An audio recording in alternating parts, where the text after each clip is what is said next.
एक प्रिय भाई ने पूछे हैं ध्यान को कैसे अपनाएं। ध्यान का मतलब होता है एकाग्र। हम एकाग्र कैसे हों? हमें एकाग्र की होने की जरूरत है। जो ज्ञानेंद्रियों से ऊर्जा बह रही है उसको एग्जार्ब करना है, उसको इकट्ठा करना है। और वो इकट्ठा तभी होता है जब आप कहीं पर ध्यान लगाएंगे, किसी एक बिंदु पर ध्यान लगाएंगे तो आपकी ऊर्जा जो बह रही है वो एकाग्र हो जाती है और एक जगह ऊर्जा बहने शुरू हो जाता है। ध्यान को एकाग्र कर लिया जाए, जो ऊर्जा बह रही है उसको एकाग्र करके इकट्ठा कर दिया जाए तो आपके जीवन में अनुभव होना शुरू हो जाता है। लेकिन यह यात्रा उतना अच्छा नहीं है जितना अच्छा सहज का है। सहज में सारा कुछ छोड़ना पड़ता है, लेकिन ध्यान में आपको जबरदस्ती एक जगह एक बिंदु पर आपको ध्यान को एकीकृत करना पड़ता है, एकाग्र करना पड़ता है। जबरदस्ती बैठ करके आपको ध्यान लगाना पड़ेगा या ध्यान में हो जाना पड़ेगा, ये जबरदस्ती है। लेकिन जैसे ही ध्यान में होते होते आप ध्यान में हो जाएंगे, ध्यान में ही उतर जाएंगे, तो वहीं से शुरू हो जाता है कि आप पूर्ण रूप से अपने स्वरूप में स्थित हो जाएंगे या अपने स्वरूप में उससे एकाग्र हो जाएंगे, इस अपने स्वरूप में स्थिर हो जाएंगे। ध्यान के ही माध्यम से भी हो सकते हैं और सहज के माध्यम से भी हो सकते हैं। सहज का माध्यम बहुत ही अच्छा है और जल्दी होता है और सरल रूप से होता है। लेकिन ध्यान में आपको जबरदस्ती बैठना पड़ता है, मन का चंचलता को स्थिर करना पड़ता है, उसमें ध्यान लगाना पड़ता है। वो जबरन है या जबरदस्ती है। आप ध्यान न लगा करके ध्यान में हो जाइए, एकाग्र हो जाइए तो सबसे अच्छा होगा। ध्यान में हर जगह का जो ऊर्जा बह रही है वहां से रुकावट हो जाए और एक जगह हो जाए, एक जगह प्रवाहित हो जाए, वही ध्यान है। उसी में आप ध्यान में हो जाएंगे, ध्यान को अपना लेंगे। ध्यान को अपनाना एक सरल तरीका है कि आप सारा कुछ जो दाएं से या बाएं प्रक्रिया हो रही है उस प्रक्रिया पर ध्यान न दे करके कहीं एक पर ध्यान दीजिए, कहीं एक बिंदु पर ध्यान दीजिए।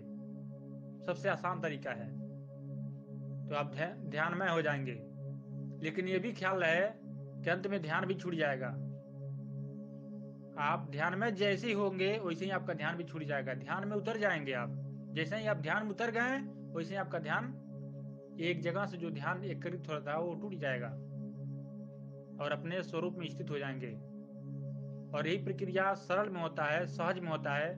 जब आप सहज होकर के बैठ जाते हैं तो चारों ओर से जो पकड़ है, बाहर का पकड़, वह धीरे धीरे छूट जाता है और सहज हो जाते हैं, अपने स्वरूप में स्थित हो जाते हैं।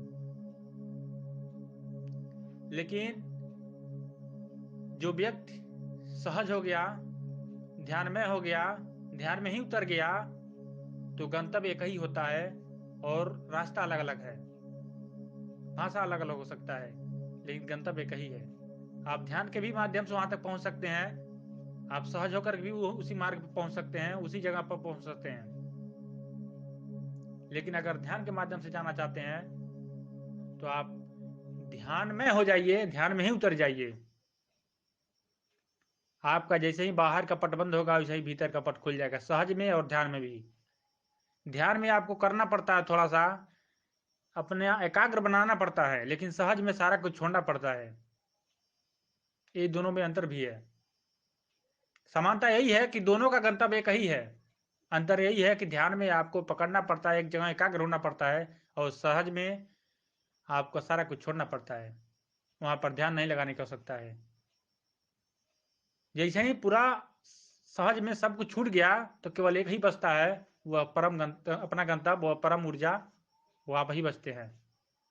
और ध्यान में जब एकाग्र हो जाते हैं तो सारा जो बाहरी का बहाव ऊर्जा है, जो ज्ञान इंद्रियों से बह रहा है, उसकी ऊर्जा एक जार्ब हो गई, इकट्ठा हो गई और एक जगह हो गई, तो ऊर्जा अपने गंतव्य तक, अपने स्वरूप तक पहुंच जाती है।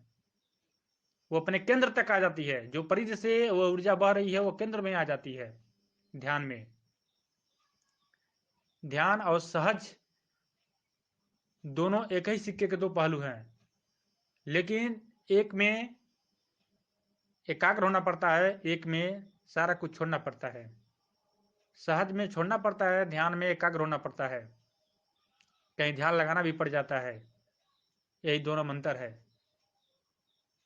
और समानता यही है कि दोनों अपने एक ही गंतव्य है। वो भी परमात्मा तक यात्रा करता है और सहज वाला भी अपने गंतव्य तक पहुंचता, परमात्मा तक यात्रा करता है। वो भी आनंद में उतरता है, वो भी गहन शांति में उतरता है। आपकी जैसी इच्छा हो वैसे ही ध्यान में हो जाइए, ध्यान में ही उतर जाइए। ध्यान करने की जरूरत नहीं, ध्यान में ही उतर जाइए, बहुत ही अच्छा होगा।